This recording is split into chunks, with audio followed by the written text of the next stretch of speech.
दादी की चाय। साल में एक आध बार जब कभी माँ या ताई जी के हाथ की बनी चाय को बेस्वाद कह कह कर दादी जब पूरी तरह से ऊब जाती तो अचानक दोपहर के 3-4 बजे गुस्से में भुनभुनाते हुए चूल्हा जलाकर खुद चाय बनाने बैठ जाती। उनके कदम पड़ते ही घर के चौके के सारे खाने पीने के सामान, पतीला, गिलास, चिमटा, जमूरा एकदम सावधान और सलाम करने की मुद्रा में आ जाते कि आज बहुत दिन के बाद बड़ी मालकिन ने आने की जहमत उठाई है। दादी को इनमें से हर एक बर्तन का कच्चा चिट्ठा मालूम था।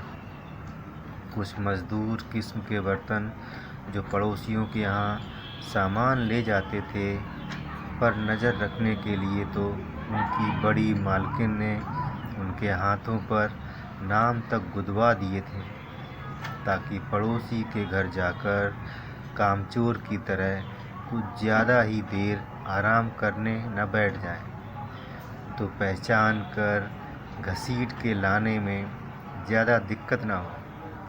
एक दो पिचके मुंह लगे लोटे तो देखते ही शिकायत करने से भी बाज नहीं आते।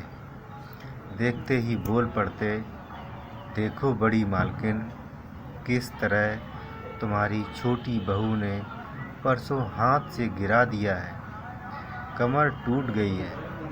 दादी उसकी पीठ पर हाथ फेर कर जमूरे को ढूंढते हुए बड़बड़ा उठती, इनसे एक काम ढंग से नहीं होता। कितना पुराना और वफादार लोटा है। मेरी ओर देखकर बोलती, तुम्हारे दादा ने फलाने के यहाँ पूजा कराई थी, तब आया था ये। खैर, उन्हें समझा बुझाकर पतीले में पानी चढ़ाकर उसे थोड़ा गर्म होने देती और अदरक इलायची कूटने लग जाती। जब दोनों को पीट पाट कर उनको संतोष हो जाता तो गर्म होते पानी में पटक देती। ये हाय हाय की आवाज़ें निकालने लगती। तैर कर निकलने की कोशिश भी की होगी तो मुझे पता नहीं। दादी नज़रें गड़ाए उनकी हरकतों का ध्यान रखती। 1-2 मिनट बाद जब पतीले से पानी के बुलबुले छूटने लगते तो 2-4 चुटकियों से चाय के दाने डालती। चाय के दाने गिरते ही उबलता पानी एक तेज़ आवाज़ में गुस्से के साथ थोड़ा ऊपर उठता। ये अदरक इलायची और चाय के बीच का झगड़ा था। वे चाय को कहती, कमीनी कहाँ रह गई थी, हम इतनी देर से मुफ्त में जली जा रही हैं तेरे कारण। चाय बोलती, क्या कहूँ बहन, इस कमबख्त बुढ़िया को तो मुझे खौलते हुए पानी में डालकर ही चैन मिलता है। दादी चुटकी में चाय के बचे दानों को लेकर सोचती कि इन्हें भी डालूं या नहीं। फिर कुछ सोचकर उन्हें डब्बे के हवाले कर देती। डब्बे में गिरते ही बची खुची चाय के दाने ऐसे दुबक कर बैठ जाते जैसे जान बचाकर लौटे हों। गिलास से जब दूध डलता तो थोड़ी देर के लिए चल रहा ये लड़ाई झगड़ा शांत होता। फिर 4-5 बार उंगलियों से चीनी डालकर दादी चाय के रंग को निहारने बैठ जाती। 2-3 बार उबाल दिलाकर ये ऐतिहासिक चाय बन जाती।